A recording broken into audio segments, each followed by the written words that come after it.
Nós não sabemos atuar em grupo só porque somos seres sociais. Se fosse assim, seria ótimo. Nossa atuação verdadeiramente em grupo é o resultado de relações que estabelecemos com os nossos pares. Relações nas quais nossos pontos de vista foram considerados, nas quais nós tivemos liberdade de errar, de pensar sobre aquilo que fizemos, num processo de fazer, acertar ou errar e refletir sobre esses acertos e esses erros, aperfeiçoando dessa forma a nossa ação de uma forma continuada. Nesse ponto, eu acho importante trazer aqui um pouco da biologia do amor de Humberto Maturana. Quando Maturana explica o que seria esse amor a que ele se refere, ele diz que esse amor é a aceitação do outro como legítimo outro na convivência, um outro com que, na condição de outro, tem a oportunidade legítima de ser diferente de mim. Ele diz ainda que esse amor é o que fundamenta uma relação social. Quando as nossas relações não estão fundamentadas nessa aceitação e respeito pela diferença do outro em relação a nós, o Maturana é taxativo em dizer que elas não são relações sociais. Por isso, ele também afirma que nem toda convivência é social. Para o Maturana, a nossa danação no nosso processo educativo é que nós aprendemos muito, por exemplo. Daí a grande complexidade do nosso processo educativo. Nós, educadores, convivemos em especial com crianças ou com jovens. A criança vê o comportamento que demonstramos na convivência com elas como possibilidade. Ela pode se tornar capaz de aceitar o outro e respeitá-lo na medida em que ela é aceita e respeitada por nós. Se demonstramos essa aceitação e respeito pela criança, quando jovem, ela pode experimentar a validade desse comportamento, aceitando-se a si mesma e aceitando os demais com quem ela convive. Então, nesse sentido, eu diria que nós, educadores, somos uma grande inspiração para os estudantes. Perfeccionismo ou desânimo são estratégias de sobrevivência, formas de enfrentar o mundo.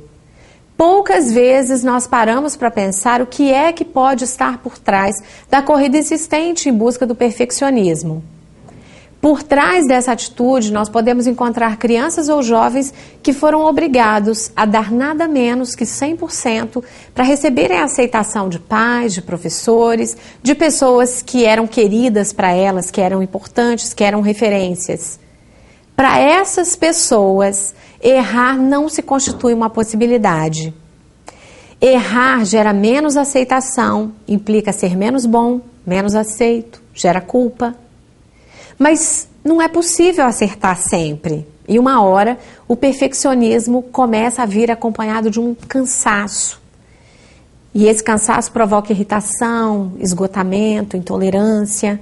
E isso tudo nós vemos se manifestar num ambiente virtual de aprendizagem, com colegas, com professores, ou mesmo com a equipe de coordenação. Por sua vez, aquele que é afetado pelo desânimo pode ter aprendido de um modo muito bem sucedido, que é desprovido de talentos, que não serve para nada, que é cabeça dura, que é burro mesmo. Alguém que convive com a crueldade dessas expressões tende a achar que realmente é isso tudo. Ainda mais se isso for dito por pessoas que são referências para ele. E ele pode se comportar de modo a confirmar isso que aprendeu. E aí vem o desânimo, a apatia. Se ele se empenha, ele vai contrariar o que ele aprendeu. Ele vai se ver se desconstruindo a imagem que fez de si. E esse é um processo muito dolorido para ser vivenciado. Ainda mais quando nós, professores, nos restringimos a vê-lo como uma figura apática. É por isso que nós, professores, precisamos valorizar, em especial, um momento do processo de trabalho em grupo. Nós valorizamos o antes e o depois. Mas precisamos ficar atentos ao que está no meio, ao durante.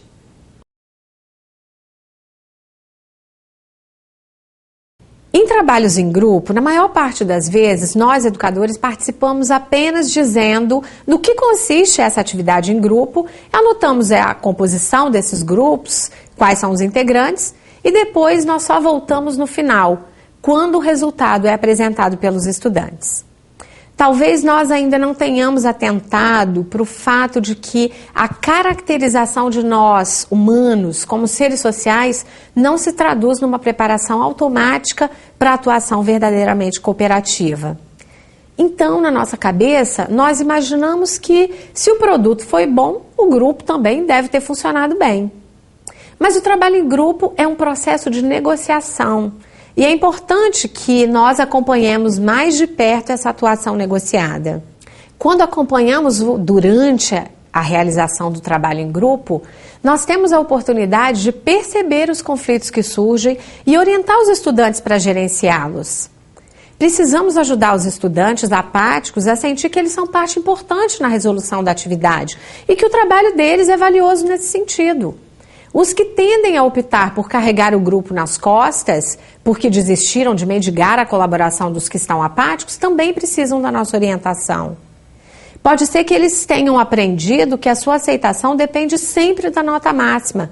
Por isso, eles vão se esbaldar para poder alcançar isso e se sentem feridos quando alguém está atrapalhando o seu caminho.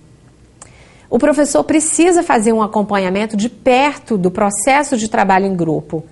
Precisa ajudar os estudantes a desenvolver as habilidades de convivência. Quando nós comunicamos a eles que eles podem errar e que o erro é uma oportunidade incrível para fazer o melhor, nós estamos mostrando que é preciso perseguirem o melhor, mas que a gente também precisa de ter condescendência com a gente mesmo. Quando nós aprendemos a ter paciência com os nossos próprios erros, nós tendemos a ser mais pacientes quando os nossos pares erram. Isso tudo, obviamente, não se aprende com teoria. Eu e você aprendemos melhor isso quando nós temos a oportunidade de cruzar o nosso caminho com o de alguém que age dessa forma. De um modo geral, nós tendemos a ser pouco pacientes com os estudantes que demonstram apatia, mas nós precisamos comunicar a eles a nossa confiança. Confiança de que são capazes, de que também têm a dar, de que têm seu potencial e ele é necessário e fundamental para a obtenção de um bom resultado. Apáticos ou perfeccionistas, todos os estudantes precisam da nossa companhia para compreender melhor a imagem que eles construíram de si mesmos e, quem sabe, reavaliá-la. Eu falo em companhia porque isso é um processo demasiadamente solitário. Se a tendência é que haja uma polarização entre o desânimo e o perfeccionismo, talvez a primeira coisa que precisemos fazer é ajudar os estudantes a estabelecerem regras saudáveis para reger o grupo do qual fazem parte. Como eles podem dividir as tarefas? Como cada membro pode ajudar a monitorar o desempenho do seu colega? Se o colega não fez o que lhe cabia, como dar feedbacks maduros, de modo que aquele que se sente incomodado exponha seus sentimentos, sem ofensas? Isso é muito importante. Como os demais membros do grupo vão atuar diante dessa apatia se ela persistir? Salientar a autorresponsabilidade de cada um também é uma atitude sensata, do professor e dos companheiros. O que eu tenho percebido é que os estudantes acabam evitando um conflito explícito, quando, na verdade, o conflito implícito já trouxe prejuízos enormes, que serão muito maiores para o grupo do que se eles encarassem de frente as questões que estão incomodando.